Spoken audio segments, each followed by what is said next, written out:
entrepreneur Andrew Yang. In America today, everything revolves around the almighty dollar. Our schools, our hospitals, our media, even our government. It's why we don't trust our institutions anymore. We have to get our country working for us again instead of the other way around. We have to see ourselves as the owners and shareholders of this democracy rather than inputs into a giant machine. When you donate money to a presidential campaign, what happens? The politician spends the money on TV ads and consultants, and you hope it works out. It's time to trust ourselves more than our politicians. That's why I'm going to do something unprecedented tonight. My campaign will now give a freedom dividend of $1,000 a month for an entire year to 10 American families, someone watching this at home right now. If you believe that you can solve your own problems better than any politician, go to yang2020.com and tell us how $1,000 a month will help you do just that. This is how we will get our country working for us again, the American people. Mayor Pete Buttigieg.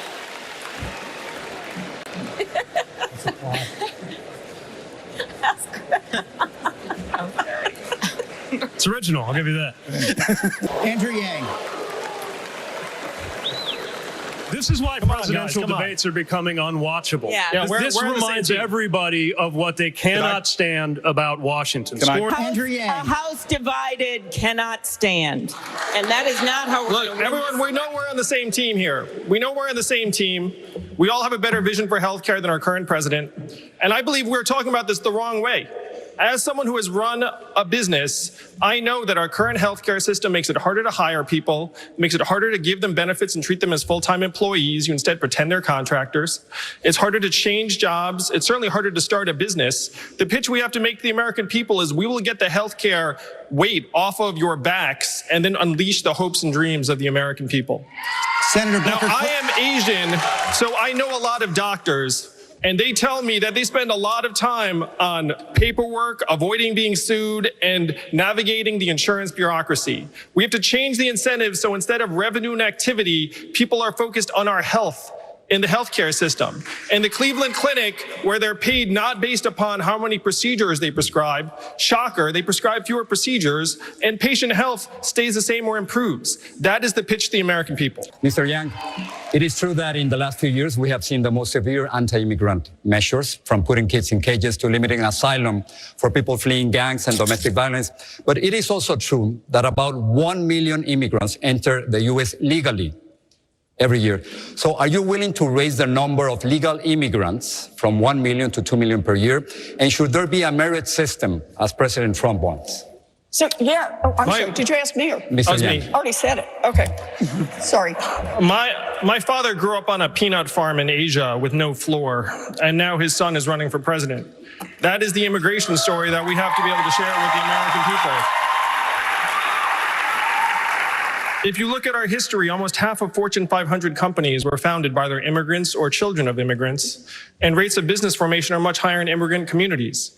We have to say to the American people, immigrants are positive for our economic and social dynamism, and I would return the level of legal immigration to the point it was under the Obama-Biden administration. I think we have to compete for talent, and I am the opposite of Donald Trump in many ways. He says build a wall. I'm going to say to immigrants, come to America, because if you come here, your son or daughter can run for president. The water is great, and this is where you want to build a company, build a family, and build a life. This country has been a magnet for human capital for generations. If we lose that, we lose something integral to our continued success, and that is where I would lead as president. Alcalde Pete, tengo una pregunta para usted. Gracias. Mr. Yang, let me begin with you. Would you repeal the tariffs on your first day in office? And if so, would you risk losing leverage in our trade relationship with China?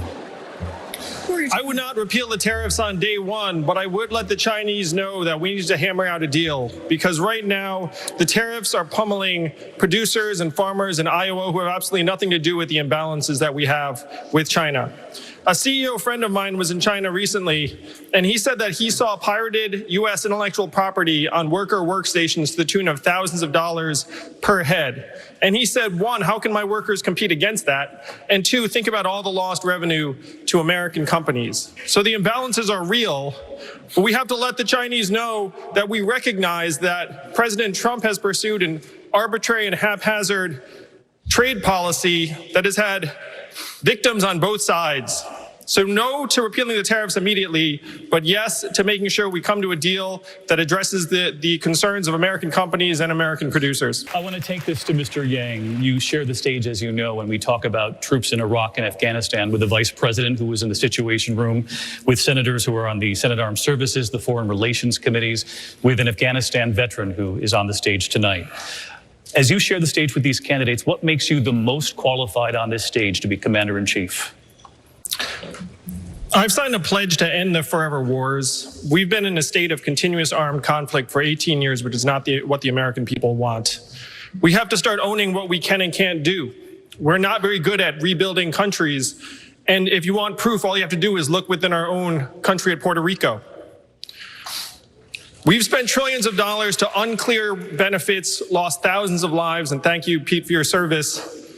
And the goal has to be to rebuild the relationships that have made America strong for decades. I would lead our armed forces with restraint and judgment. What the American people want is simply a president who has the right values and point of view, and they can trust to make the right decisions when it comes to putting our young men and women into harm's way. And that's what I would do as president. Mr. Yang, thank you. Mr. Yang. So to follow up on what Elizabeth said, why are we losing to the fossil fuel companies? Yeah. Why are we losing to the gun lobby and the NRA? And the answer is this. We all know, everyone on the stage knows, that our government has been overrun by money and corporate interests. Now, everyone here has a plan to try and curb those corporate interests, but we have to face facts. Money finds a way. Money will find its way back in. So what is the answer? The answer is to wash the money out with people-powered money.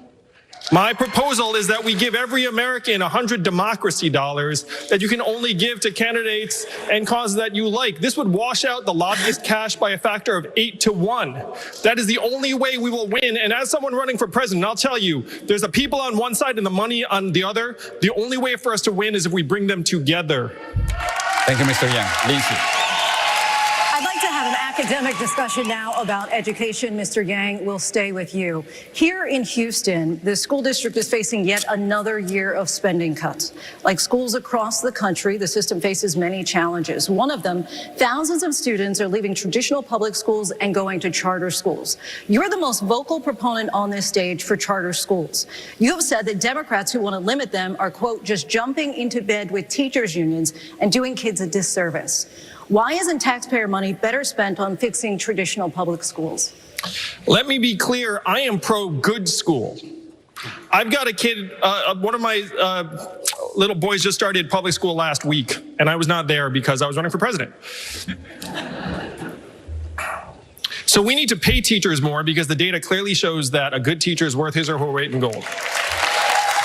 We need to lighten up the emphasis on standardized tests, which do not measure anything fundamental about our character or human worth. But here's the big one. The data clearly shows that 65 to 70% of our students' outcomes are determined outside of the school. We're talking about time spent at home with the parents, words read to them when they're young, stress levels in the house, income, type of neighborhood. We're putting money into schools, and educators know this. We're saying you're 100% responsible for educating our kids, but you can only control 30%. They all know this. The answer is to put money directly into the families and neighborhoods to give our kids a chance to learn and our teachers a chance to teach.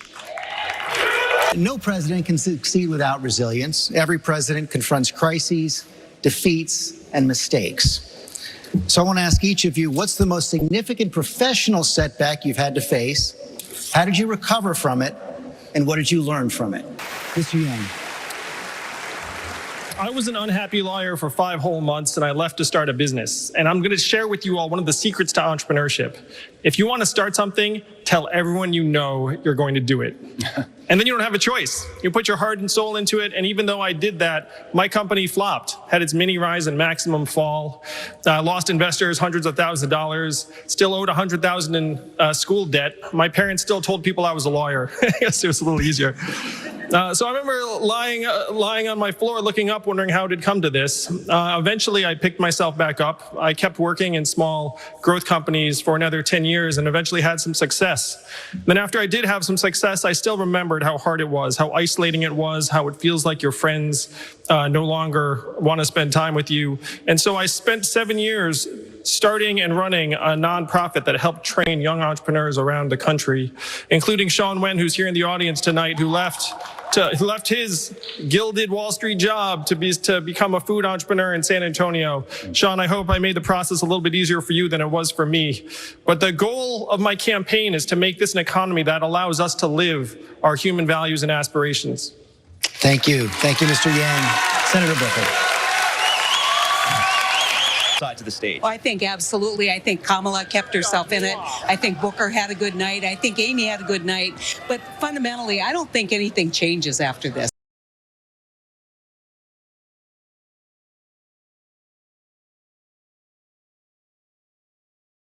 This video was produced by our God tier patrons, Manuel Carrillo III and Bradley Davis. Become a producer of the show today. Yang Gang 2020. Yang Gang 2020. Yang Gang 2020. Yang Gang. Yeah.